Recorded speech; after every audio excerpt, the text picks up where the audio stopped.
บางทีความสุขอาจจะบ่แม่นความหรูหรา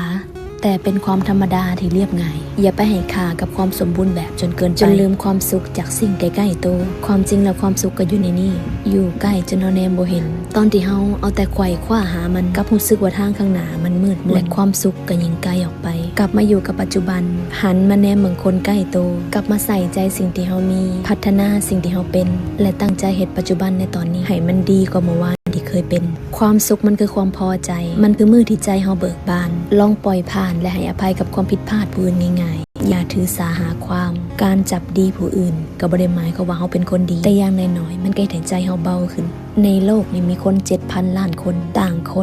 ความคิดและพวกเฮาทุกคนก็จำเป็นต้องอยู่ร่วมกันหากเฮาบ่ยืดหยุ่นบ่กลับมาปรับที่โตเฮาจะถือไปให้หนักอีกดนปานใดจึงจะปล่อยวางบางทีความสุขอาจจะบ่แม่นความหรูหราแต่เป็นความธรรมดาที่เรียบง่ายอย่าไปให้ค่ากับความสมบูรณ์แบบจนเกินไปจนลืมความสุขจากสิ่งใกล้ๆตัวความจริงแล้วความสุขก็อยู่ในนี่อยู่ใกล้จนเฮาแนมบ่เห็น